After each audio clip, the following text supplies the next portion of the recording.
30% discount at Stone Stopper by Moonstone TM. Find us at moonstonenutrition.com. Here radio.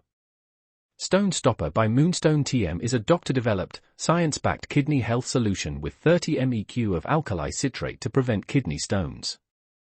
Available in powders and capsules. Enjoy an exclusive discount with my promo code moonstonenutrition.com. Here radio to get 30% discount. Other shows we have for you to enjoy at myclassicradio.net. The Avengers was most certainly not a household name in South Africa prior to the radio series. With no national television service until 1976, the mechanism simply was not present in the country to show television programs to mass audiences. While many other countries reveled in the filmed adventures of John Steed and Company, South Africa was not equipped to join in the fun. The series took Britain by storm and made a major impression in the American markets, being that greatest of rarities, a British series given a network transmission slot. However, as a filmed series, rather than a videotaped one, The Avengers was able to gain a modicum of exposure in South Africa through film rentals. Come and listen at myclassicradio.net.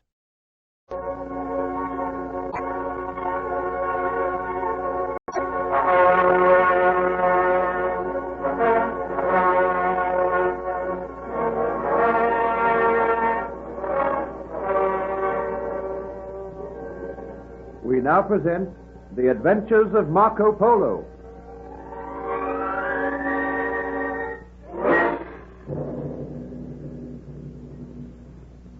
Marco Polo made an arduous journey to the foot of the mountains. He persuaded the Khan of Persia to let him lead his men to attack the castle of the old men of the mountains. This attack was successful, and Marco Polo was instrumental in saving the lives of his father, his uncle, and his servant Benno. Eventually, Prince Aladdin, the old man of the mountain, was captured and sentenced to death by the Khan of Persia. Then the Khan suggested that Marco Polo and his companions should take a journey to China. The three Venetians were astounded at this suggestion, as no white man had ever before been to China.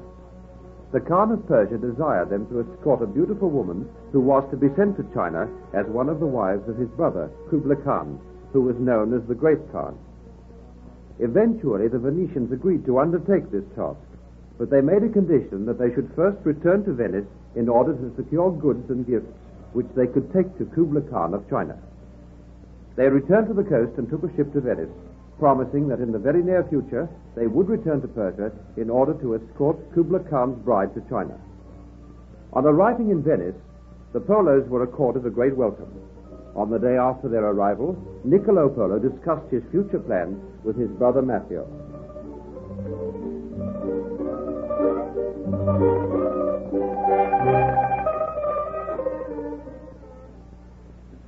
You see, Matthew, here I have a map. We journey first to Persia, where we make obeisance to the Khan, and then we journey to China. Oh, this is my life's ambition. Venice will be the first country in the world to open trade with China. We have done well, Niccolo. Already the other traders are following us to Persia. We've won the friendship of the Khan of Persia, and Venice should benefit therefrom. But China is the greatest country in the world. There we will behold many marvels. And if Venice can establish trade relations with China, she will become one of the richest nations in the world.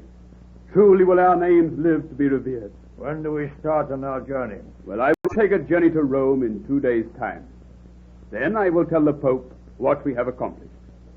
I will ask him for messages and gifts for the great Khan of China. Mayhap we will be able to start on our new journey in 2 weeks' time. I wish we did not have to escort this princess to China. We may meet with many adventures, and women are a nuisance. Always they must be guarded and protected. They talk all the time. I'm a happy man that I never married. Matthew, oh, my brother, someday you might marry. But we must escort this princess to China. That is the only way we will be able to enter the country. Oh, by the way, have you seen Marco this morning? No, I suppose he is still lying abed. It will not take him long to slip into his old lazy ways. Marco has had a taste of adventure, of romance, of seeing wonders. After all, he did save our lives by his courage and resource. He is a man now. I hope you are right. I will call him and tell him of our plan. Oh, Marco! Marco! Mayhap he is still asleep. Well, then Benno shall awaken him. Oh, Benno! You called, my master? I wish to have speech with you. I am coming, my master. You mark my words, Niccolo. You will find that Marco is not changed. Oh, Benno, where is Master Marco? Oh, dressing himself, spending long hours before a mirror. He prepared to visit the Lady Juliana Vecchi. Oh, I thought he had forgotten about her. Marco will not go to China now that he is back in civilization. You mark my words, he will stay here. Do you not agree with me, Benno? Well, Master Maffio, I would not mind remaining in civilization myself. Here we are quiet, well-ordered people. We do not have vile drugs and threaten each other's lives. Although, mind you, the time I thought I was in paradise was very pleasant. That was my one happy memory of our last journey. Mayhap you have another memory when you tried to knife Master Marco. Oh, that is not such a pleasant memory. Still, where you lead, my master, there I will follow. But I doubt whether Master Marco will accompany us. He will accompany us. Go now. Tell him that I wish to speak with him. As you command. We must do our best to persuade Marco